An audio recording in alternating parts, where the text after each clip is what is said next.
Hi, hello, నమస్కారం. నేను మీ doctor Nagendra Kumar.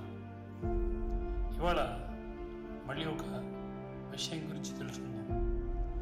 సాధారణంగా మనం దైనందిన జీవితంలో ఎప్పుడూ కూడా ఎవరో గురించి ఏదో సందర్భంలో తప్పుగా మాట్లాడడం కానీ, లేదా వాళ్ళకి సంబంధించి వాళ్ళ కుటుంబం సంబంధించి పుకార్లు పుట్టించడం కానీ, లేదా కొంతమంది ఇలాంటి పనులు చేయడం కానీ జరుగుతూ ఉంటుంది.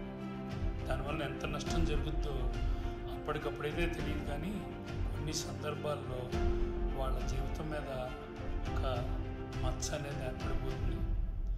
ఇది చెప్పాలంటే ఒక చిన్న కథ చెప్పుకుందాం. దీనికి ఒక పెద్ద ఆయన వాళ్ళ ఇంటి ఎదురుగుండా ఒక కుటుంబం ఉంటే, ఆ కుటుంబంలో ఆయనతో అతనికి పడేది కాదనమాట ఆ యజమానితో.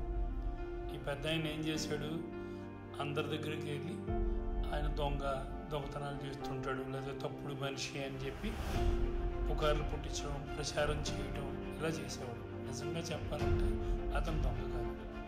కానీ ఎప్పుడైతే ఇతను పుకార్లు పుట్టించాడో చుట్టుపక్కల ఉన్న వాళ్ళందరూ కూడా అతని మీద పోలీసులకు ఫిర్యాదు చేస్తే పాపం అతను తీసుకుని వెళ్ళి జైల్లో పడేశారు.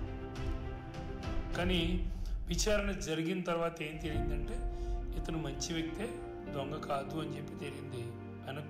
వెనక్కి వచ్చిన తర్వాత ఆయన ఏం చేశాడు, ఎవరైతే పుకార్లు వ్యాప్తి చేయించాడో ఆ పెద్ద ఆయన మీద కోర్టులో కేసు వేసాడు.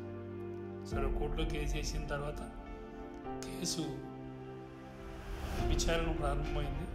జడ్జి గారు ఈ పెద్ద ఆయన్ని అడిగారు అనమాట, ఏం బాబు, నువ్వు ఎందుకు ఇలాంటి ప్రచారం చేసావు, అతను దొంగ కాదు కదా అంటే, ఆ పెద్ద ఆయన ఏం చెప్పాడు, ఇది మాటలే కదా నేను అన్నాను, నేను ఎక్కడ కూడా ఏమి రాయటం కానీ లేకపోతే చూపించడం కానీ అటువంటివి ఏం చేయలేదు, నేను ఒకే మాటలు మాట్లాడాను, వ్యాఖ్యలే కదా చేశాను అని చెప్పి అన్నాడు.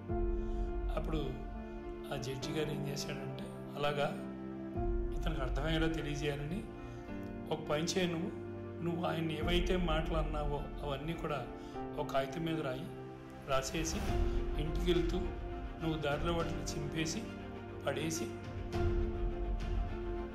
నువ్వు మీ ఇంటికి వెళ్ళిపో అన్నాడు. మళ్ళీ రేపొద్దు కానీ అని చెప్పాను. సరే, అప్పుడు ఈయన పెద్ద ఆయన కూడా ఏం చేశాడు, ఆ కాగితం మీద రాసి, జడ్జి గారు చెప్పారు చేయాలి కదా మన కోర్టులో, రాసేసి చింపేసి వెళ్ళిపోయాడు. ఆ మర్నాడు కోర్టుకు వచ్చాడు పెద్ద ఆయన.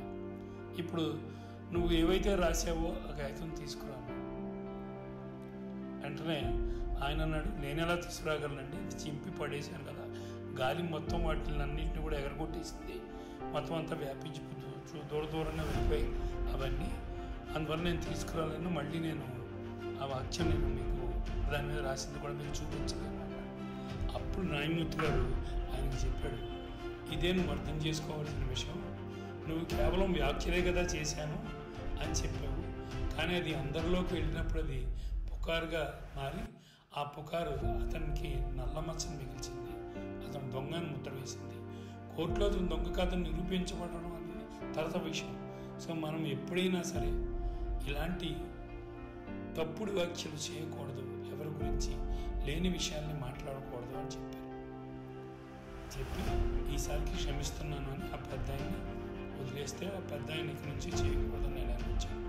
ఈ కథ నుంచి ఏం నేర్చుకోవచ్చు అంటే, చాలా గొప్ప విషయాన్ని నేర్చుకోవచ్చు. ఏంటి అంటే, మనం నోటుకు వచ్చిన దాన్ని మాట్లాడేయడం, తెలిసి తెలియని మాటలు మాట్లాడడం, అవతల వారి గురించి తప్పుగా మాట్లాడడం, లేకపోతే అవతల వాళ్ళ మీద కోపంతోనో వాళ్ళ గురించి మనం తప్పుగా ప్రచారం చేయడం, ఇలాంటివి చేస్తూ ఉంటాం. అవి వాస్తవాలు కానప్పుడు వాళ్ళ గురించి మనం అలా మాట్లాడడం ఎంతవరకు సమంజసం, ఎంతవరకు న్యాయం?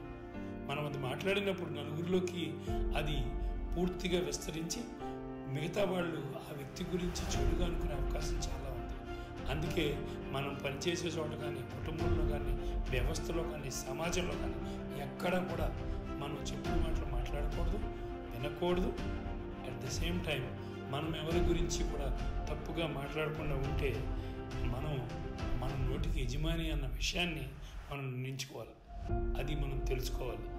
కాబట్టి మనం తప్పుడు మాటలకి మనం బానిస కాకూడదు.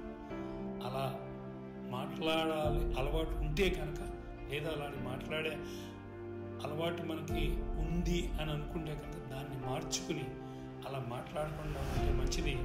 అది నీకు మంచిది, ఇతరులకి మంచిది. సో ఈ విషయాన్ని అర్థం చేసుకుని మన మాటని గౌరవిద్దాం, మన అవతల వాళ్ళని గౌరవిద్దాం, మన మాటని చాలా పొదుపుగా వాడుకుందాం, మంచిగా. ధన్యవాదాలు. Thank you.